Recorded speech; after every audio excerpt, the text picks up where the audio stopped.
విశాఖ తీరంలో జూలై 1న వేటకు వెళ్లి నడి సముద్రంలో చిక్కుకుపోయిన 6 మత్స్యకారుల ఆచూకీ కోసం నావికాదళం కోస్ట్ గార్డ్ బలగాలు 3వ రోజు ముమ్మరంగా రెస్క్యూ ఆపరేషన్ కొనసాగిస్తున్నాయి. హెలికాప్టర్లు అధునాతన నౌకలతో సముద్ర గర్భాన్ని జల్లడపడుతున్నారు. వాతావరణం అనుకూలించకపోవడంతో ఆచూకీ కనుగొనడం అధికారులకు సవాలుగా మారింది. తీరానికి సుమారు 10 నాటికల్ మైళ్ల దూరంలోనే ఈ ప్రమాదం జరగడంతో వారు ఎక్కడైనా ఒడ్డుకు చేరి ఉంటారా లేదా బలమైన అలల దాటికి కొట్టుకుపోయారా అనే కోణంలో గాలింపు చర్యలు ముమ్మరం చేశారు. ప్రమాదం నుంచి బోటు యజమాని కమ్ డ్రైవర్ అయిన చిన్న మాత్రమే త్రుటిలో ప్రాణాలతో బయటపడ్డాడు. మిగిలిన 6 మత్స్యకారులు బలమైన అలల దాటికి కొట్టుకుపోయారు. 3 రోజులు గడుస్తున్నా తమ వారి ఆచూకీ లభించలేదంటూ మత్స్యకారుల కుటుంబ సభ్యులు, భార్య, పిల్లలు విశాఖ ఫిషింగ్ హార్బర్ వద్ద కన్నీరు మున్నీరుగా విలపిస్తున్నారు. రెస్క్యూ ఆపరేషన్ను మరింత వేగవంతం చేయాలని సీఎం చంద్రబాబు ఆదేశించారు.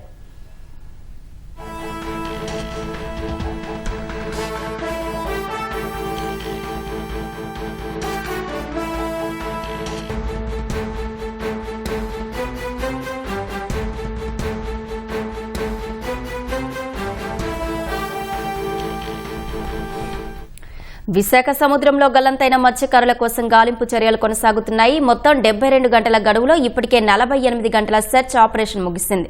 మరింత సమాచారం మా ప్రతినిధి కృష్ణమనాయుడు అడిగి తెలుసుకుందాం. కృష్ణమనాయుడు, గాలింపు చర్యలకు సంబంధించి తాజా సమాచారం ఏంటి?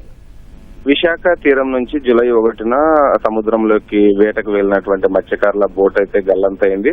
దీనికి సంబంధించి జూలై 4న మనకు సమాచారం అందింది. సమాచారం అందిన వెంటనే కోస్ట్ గార్డ్ తో పాటు నేవీ సిబ్బంది కూడా ఆదివారం ఉదయం నుంచే పెద్ద ఎత్తున గాలింపు చర్యలు చేపట్టాయి.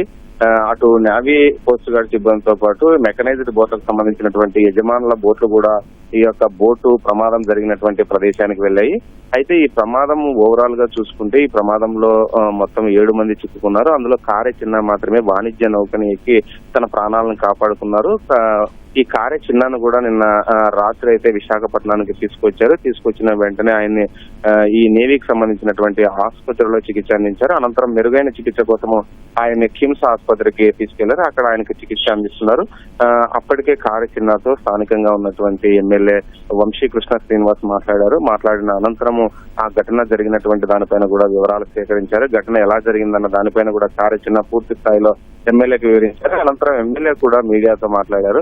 అయితే ఈ గల్లంతైనటువంటి వారు ఆ ప్రమాదం నుంచి కాపాడుకునేటువంటి ప్రయత్నంలో తీవ్రమైనటువంటి అలల తాకిడికి కొట్టుకుపోయారని కారే చిన్న అయితే చెప్పారు. కారే చిన్న చెప్పిన దాని ప్రకారం చూసుకుంటే వారి యొక్క ఆచూకీ దొరకడం అన్నది కష్టసాధ్యము, వారు ప్రాణాలతో ఉండడం అన్నది కష్టసాధ్యంగా చెప్పవచ్చని కూడా ఎమ్మెల్యే వంశీకృష్ణ శ్రీనివాస్ చెప్పారు. అటు నేవీ కూడా 72 గంటల గడువు అయితే విధించింది. 72 గంటల గడువు విధించింది. ఇప్పటికే 48 గంటల సర్చ్ ఆపరేషన్ చేశారు. మరో 24 గంటల సర్చ్ ఆపరేషన్ అయితే మిగిలి ఉంది. అయితే సర్చ్ ఆపరేషన్ చేయడానికి కూడా సముద్రంలో తీవ్రమైనటువంటి అలల ఉధృతి అయితే ఉంది. దీంతో పాటు వాతావరణం కూడా సహకరించట్లేదు. హెలికాప్టర్ల ద్వారా వెళ్ళినటువంటి వారికి కూడా ప్రతికూల పరిస్థితులు అయితే ఈ యొక్క సర్చ్ ఆపరేషన్ లో కనిపిస్తున్నాయి. అయినప్పటికీ కూడా సాహసోపేతంగా ఈ యొక్క జాలర్లని, మత్స్యకారులను కాపాడాలన్నటువంటి ప్రధానమైనటువంటి ఉద్దేశంతో, ప్రధానమైనటువంటి అంశంతో సీఎం చంద్రబాబు నాయుడు ఆదేశాలతో నేవీ తీవ్రమైనటువంటి ప్రయత్నాలు అయితే చేసింది వారి యొక్క జాడ కనుక్కోవడానికి.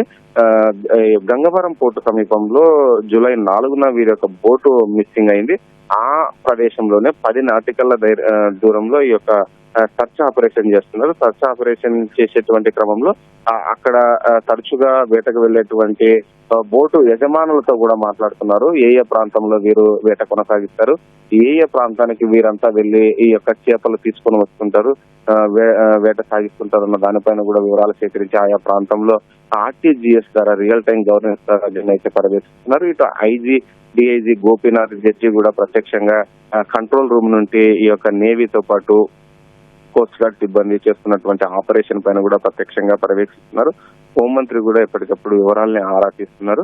ఇక ఈ రోజు అటు మెకనైజ్డ్ బోట్ యజమానుల సంఘం ముందు కూడా ఈ కుటుంబ సభ్యులు మొత్తం 6 సంబంధించినటువంటి మిస్ అయినటువంటి జాలర్ల కుటుంబ సభ్యులు అయితే ఆందోళన తీవ్రతరం చేశారు. తమ వారిని కాపాడాలని, తమ వారి ఆచూకీ తెలపాలని కూడా కుటుంబ సభ్యులతో పాటు పిల్లలంతా రోదనతో ఈ ప్రాంతం అంతా మిన్నంటింది. తమ వారిని చూపించాలని, వారే తమకు బతుకు తెరవని, వారు లేకపోతే తాము జీవించలేమని, కుటుంబ గడవని పరిస్థితి అని కూడా వారంతా కన్నీరు మున్నీరుగా విలిపిస్తున్నటువంటి పరిస్థితి.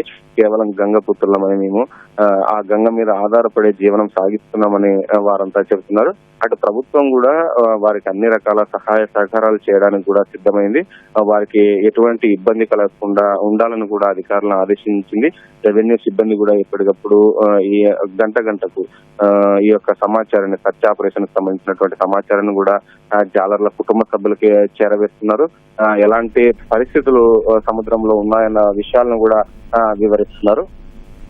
ఇకపోతే మరో 24 గంటలు గడిస్తే గానీ పూర్తి స్థాయిలో ఆపరేషన్ గురించి వారి యొక్క జాడ గురించి ఒక స్పష్టమైనటువంటి వివరణ వచ్చేటువంటి అవకాశం లేదని కూడా నావీ చెప్తా ఉంది. సర్చ్ ఆపరేషన్ కి ప్రతికూల పరిస్థితులు ఉన్నప్పటికీ కూడా సర్చ్ ఆపరేషన్ ఆపే ప్రసక్తి లేదని నేవీ తో పాటు కోస్ట్ గార్డ్ సిబ్బంది కూడా చెబుతున్నారు. అదనంగా ఇంకా ఏమైనా స్టిప్లు అవసరమైతే మరో పోర్టు నుండి కూడా తెప్పించి ఈ యొక్క సర్చింగ్ ఆపరేషన్ మాత్రం చేస్తామని కూడా చెప్తున్నటువంటి పరిస్థితి అయితే ఇక్కడ ఉంది. ధన్యవాదాలు కృష్ణమనాయుడు.